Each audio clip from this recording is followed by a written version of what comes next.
말씀 앞에서 경외함으로 주께 홀로 섭니다. 안녕하세요. 오늘 여러분이 보유해 주신 자료들을 책상 위에 쫙 펼쳐놓고 있는데요. 구약에서는 출애굽기 3장이랑 욥기 20장, 그리고 신약에서는 누가복음 6장이랑 고린도전서 7장이네요. 와, 이걸 처음 봤을 때 솔직히 좀 막막했습니다. 그럴만도 하죠. 광야의 목동 이야기, 신랄한 종교 논쟁, 친구의 저주, 결혼 상담까지. 이 네 가지를 대체 어떻게 하나로 묶을 수 있을까 싶더라고요. 네, 맞아요.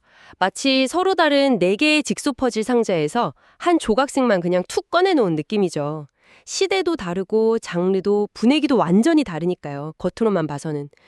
공통점을 찾는 게 거의 불가능해 보입니다. 바로 그게 오늘 저희의 과제입니다. 이 낯선 퍼즐 조각들을 잘 맞춰서 이게 사실은 하나의 거대한 그림의 일부였다는 걸 한번 발견해 보는 거죠. 그러려면 성경 자체에 내장된 일종의 문학적 설계도를 따라가야 한다고 하셨죠? 영감유행 구조 패턴이라고요? 네, 용어가 좀 어려운데 좀 쉽게 설명해 주실 수 있을까요? 그럼요. 이렇게 생각해 보면 어떨까요? 성경은 그냥 여러 책을 모아놓은 도서관이 아니라 하나의 거대한 교양곡 같은 거예요. 아, 교양곡이요? 네. 오늘 저희의 임무는 그 교양곡 전체에 반복적으로 흐르는 핵심 멜로디를 찾아내는 겁니다. 저희는 이걸 모형 또는 원형이라고 부를 거고요. 아하, 베토벤의 5번 교향곡에서 빠바바밤 하는 그 주제가 계속 변주되면서 나오는 것처럼요? 정확합니다. 그리고 때로는 한 악장이 이전 악장의 멜로디를 직접 인용하거나 암시하기도 하잖아요. 그렇죠. 그런 의도적인 연결 지점들을 저희는 연결고리라고 부를 겁니다. 이 모형과 연결고리를 쭉 따라가다 보면 흩어져 있던 악보들이 어떻게 하나의 장엄한 테마, 즉 하나님의 거룩한 임재와 새로운 질서라는 주제로 만나는지 볼 수 있게 될 거예요. 와, 흥미로운데요. 교향곡의 숨겨진 구조를 파헤치는 음악 탐정이라도 된 기분입니다. 좋습니다. 그럼 첫 번째 악장, 출애굽기 3장으로 한번 들어가 보죠. 모세가 광야에서 불타는 가시떨기 나무를 만나는 장면, 정말 유명한 장면인데 워낙 유명해서 오히려 그 깊은 의미를 놓치기 쉬운 것 같아요. 맞습니다. 대부분 기적이라는 점에만 초점을 맞추죠. 그런데 왜 하필 불이었을까요? 성경이라는 이 거대한 교향곡에서 하나님의 불이라는 멜로디는 보통 어떤 느낌으로 연주될까요? 주로 심판이나 진노의 이미지로 쓰이지 않나요? 모든 걸 태워버리는 그런 무서운 이미지요. 소돔과 고모라를 멸망시킨 것도 불이었고요. 바로 그겁니다. 하나님의 거룩함 앞에 죄가 드러날 때 나타나는 게 바로 소멸시키는 불이거든요. 그런데 오늘 본문에서는 그 무서운 불이 광야에서 가장 흔하고 볼품없는 가시떨기 나무를 태우지 않고 그 안에 머물고 있어요. 아, 이건 정말 충격적인 이미지의 역전이죠. 죄인을 심판해야 할 불이 죄인처럼 연약한 존재를 오히려 자신의 거처로 삼고 있는 겁니다. 듣고 보니 그러네요. 심판의 상징이 은혜의 상징으로 바뀌는 순간이군요. 근데 왜 굳이 크고 웅장한 백향목 같은 게 아니라 그렇게 보잘것없는 가시떨기나무로 쓸까요? 아주 좋은 질문입니다. 그건 바로 애굽에서 고통받는 이스라엘 백성, 더 나아가서는 죄로 인해 연약해진 인류 전체의 모습을 상징하기 때문이에요. 아하, 하나님은 강하고 위대한 존재가 아니라 가장 낮고 보잘것없는 이들 가운데 거하시겠다고 선언하시는 거죠. 이것은 훗날 이스라엘 진영 한가운데 세워질 성막, 그리고 마침내 인간의 몸을 입고 오실 예수 그리스도라는 모형을 미리 보여주는 첫 번째 스케치인 셈입니다. 아, 그리고 이 장면이 인류의 시작이었던 에덴 동산과도 이어진다고요? 이건 정말 생각도 못 해봤어요. 네, 아주 강력한 연결고리가 있습니다. 창세기에서 인간이 타락한 뒤에 생명나무로 가는 길이 어떻게 되었죠? 그룹 천사들이랑 빙빙 도는 불칼이 길을 막았다고 되어 있죠. 맞습니다. 생명으로 가는 길이 심판의 불 때문에 닫혔어요.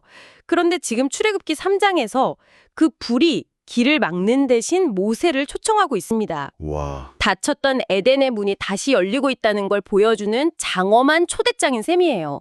그래서 하나님이 내 발에서 신을 벗으라고 명령하시는 겁니다. 저는 그게 그냥 여긴 거룩한 곳이니까 예의를 갖춰라. 뭐 이 정도의 의미인 줄 알았어요. 그 이상의 의미가 담겨 있습니다. 신발은 세상에서의 내 신분, 내 권리, 내 방식을 상징하거든요. 아, 그걸 벗어던지고 완전히 새로운 질서 안으로 들어오라는 거죠. 이것은 마치 성전 가장 깊은 곳인 지성소에 맨발로 들어갔던 대제사장의 모습과 겹쳐집니다. 하나님은 지금 평범한 목동 모세를 온 인류를 대표하는 제사장으로 세우고 계신 겁니다. 와, 신을 벗으라는 그 한마디에 그런 우주적인 의미가 담겨 있었군요. 여기서 아보다라는 히브리 단어의 의미가 역전되는 것도 아주 극적이라고 들었어요. 네, 이건 정말 이 이야기의 활용점정 같은 부분이죠. 아보다라는 단어는 일하다, 노동하다라는 뜻과 예배하다, 섬기다라는 뜻을 동시에 가지고 있어요. 네네. 지금까지 이스라엘 백성은 애굽에서 바로를 위해 벽돌을 굽는 고통스러운 노동, 아보다를 했잖아요. 네, 그들의 부르짖음이 하늘에 닿았다고 했죠? 그런데 하나님은 이제 그들을 이끌어내서 이 산에서 하나님을 섬기게 아보다를 하겠다고 약속하십니다. 와, 똑같은 단어인데 의미가 그냥 180도 바뀌는 겁니다. 그러네요. 고통스러운 노역이 기쁨의 예배로 바뀌는 것. 이것이 바로 하나님이 계획하신 구원의 완성이라는 걸 보여주는 놀라운 언어유희죠. 알겠습니다. 첫 번째 악장은 닫혔던 생멸나무의 길이 다시 열리고 고된 노동이 거룩한 예배로 희복되는 희망의 서곡이었네요. 자, 그럼 이제 신약으로 넘어가 보죠. 누가복음 6장입니다. 예수님이 안식일에 제자들이 미리삭을 잘라먹는 걸로 바리새인들하고 논쟁을 벌이시잖아요. 네. 어떻게 보면 사소한 규칙 위반 같은데 예수님의 대응은 굉장히 거대합니다. 인자는 안식일의 주인이다. 이 선언 대체 어느 정도의 파급력이 된 말인가요? 그 시대 유대인들에게는 거의 핵폭탄급 선언이었을 겁니다. 아, 정말요? 단순히 내가 안식일법보다 높다. 이 정도가 아니에요.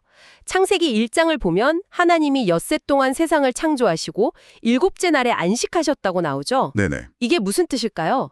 피곤해서 쉬셨다는 걸까요? 보통은 그렇게 생각하죠. 사실 그 안식은 왕이 자신의 왕국 건설을 마친 뒤에 완성된 성전과 같은 우주의 보좌에 앉아 다스림을 시작했다는 의미입니다. 아, 즉, 안식은 창조 질서의 완성이자 왕의 통치가 임한 상태를 의미하는 거예요. 그렇다면 예수님이 내가 안식일의 주인이다 라고 하신 건 내가 바로 그 창조로 완성한 왕이고 죄 때문에 깨져버린 원래의 안식을 회복하러 온 창조주 본인이다 라고 선포하신 거군요. 바로 그겁니다. 스케일이 갑자기 우주적으로 커지네요. 네. 그래서 그 선언 직후에 손 마른 사람을 고치시는 장면이 나오는 게 중요합니다. 당시 율법 해석에 따르면 몸에 흠이 있는 사람은 성전 예배에 온전히 참여할 수가 없었어요. 안식에서 배제된 사람이었죠. 네네.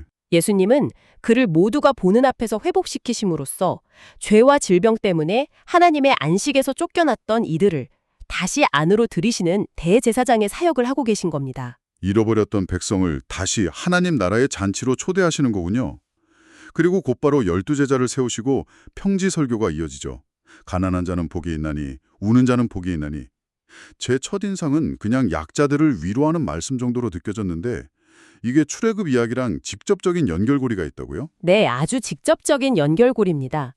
여기서 복이 있다고 선언된 가난한 자, 줄인 자, 우는 자, 누구를 떠올리게 하나요? 바로 출애굽기에서 애굽의 압제 아래 신음하면서 하나님께 부르짖던 이스라엘 백성의 모습과 정확하게 겹쳐집니다. 아, 그러네요.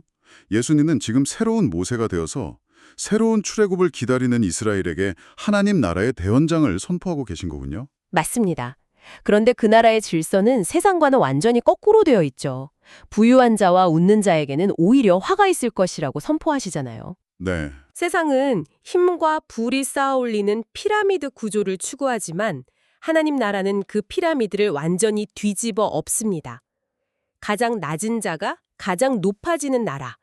예수님은 여기서 억눌린 자들을 해방시키는 인류의 참된 원형으로서 앞으로 자신이 걸어갈 십자가의 길, 즉 힘이 아닌 자기 희생을 통해 세상을 구원하는 역설적인 승리의 길을 미리 보여주고 계신 겁니다. 알겠습니다. 출애굽의 회복 이야기가 누가복음에서 예수님을 통해 더 선명하고 급진적인 형태로 반복되고 있네요. 자, 지금까지는 하나님의 임재와 회복이라는 긍정적인 그림을 봤습니다. 그런데 남은 두 본문, 욥기 20장이랑 고린도전서 7장은 분위기가 완전히 달라요. 네, 그렇죠. 하나는 끔찍한 저주고 다른 하나는 결혼에 대한 조언인데 이 커브볼은 어떻게 받아줘야 할까요? 이 그림에 어떻게 들어맞는 거죠? 그게 바로 이 퍼즐의 가장 어려운 부분이면서도 가장 중요한 부분입니다. 아, 먼저 욥기 20장을 보죠. 욥의 친구 소발이 악인이 받을 심판을 정말 생생하게 묘사하거든요. 그중에서도 사람이 피우지 않은 불이 그를 삼킬 것이라는 구절이 눈에 띄죠. 출애굽기 3장의 불과는 완전히 정반대네요. 그 불은 품어주는 불이었는데 이 불은 삼켜버리는 불이군요. 그렇습니다. 이것이 바로 우리가 처음 이야기했던 하나님의 불이라는 멜로디의 또 다른 변주, 즉 죄를 소멸시키는 진노의 불입니다. 창조주를 거역하고 약자를 짓밟는 자들에게 임하는 공의로운 심판이죠. 그런데 여기서 가장 아이러니하고 비극적인 건 지금 그 삼키는 불과 같은 고통을 아무 죄 없는 욥이 온몸으로 겪고 있다는 점이에요. 네. 친구들은 악인이 받을 저주라고 말하는데 정작 그 고통을 겪는 사람은 의인인 욥이니까요. 이게 뭔가 시스템 오류 같고 부조리하게 느껴져요. 바로 그 부조리함이 핵심입니다. 욥의 친구들은 죄 지었으니 벌 받는다는 단순한 인과응보의 세계관에 갇혀 있지만 성경 전체라는 거대한 교향곡의 관점에서 보면 이야기가 완전히 달라져요. 까닭 없이 심판의 불을 감당하는 욥의 모습은 훗날 십자가 위에서 우리가 받아야 할 하나님의 그 맹렬한 진노의 불을 대신 받아내실 예수 그리스도를 가리키는 고통스러운 모형이 되는 겁니다.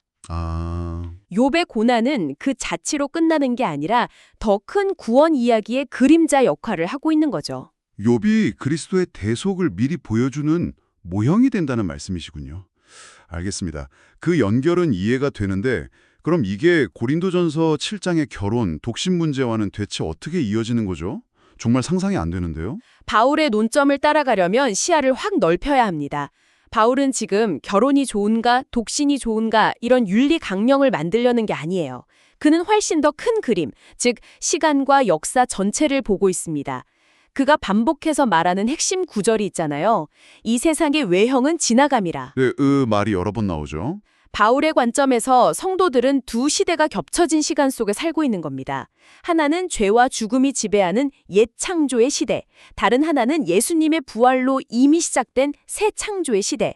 마치 한 발은 점차 가라앉고 있는 낡은 배에 다른 한 발은 이미 도착한 영원한 육지에 딛고 있는 것과 같은 상태죠. 아주 와닿는 비유네요. 우리는 그 두 시대의 중첩 구간에 살고 있다는 거군요. 그렇습니다. 결혼, 사회적 신분, 경제 구조 같은 세상의 모든 제도는 그 지나가는 옛 창조에 속한 것들이에요. 영원하지 않죠. 그래서 바울이 안에 있는 자들은 없는 자 같이 하며 사는 자들은 없는 자 같이 하라고 말하는 겁니다. 그것들이 중요하지 않아서가 아니라 그것들이 우리의 궁극적인 정체성이나 목적지가 아니기 때문이에요. 그렇다면 이런 어중간한 시간 속에서 우리는 대체 어떻게 살아야 하는가?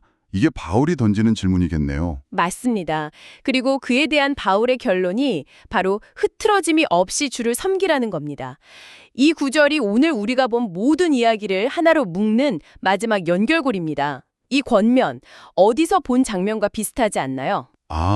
출애굽기 3장에서 모세가 신을 벗는 장면이요? 바로 그겁니다.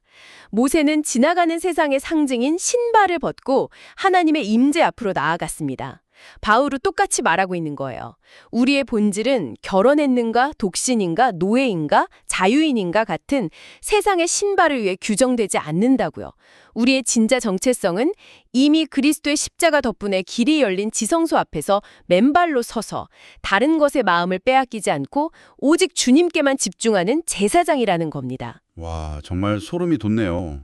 4개의 흩어진 퍼즐 조각이 제사장이라는 하나의 이미지로 딱 맞춰지는 느낌입니다. 그럼 이제 이 모든 걸 종합해서 우리가 발견한 거대한 그림을 한번 정리해 볼까요? 크게 3가지 주제로 요약할 수 있을 것 같습니다. 네, 첫 번째 주제는 십자가가 품은 두 종류의 불이라고 할 수 있겠습니다.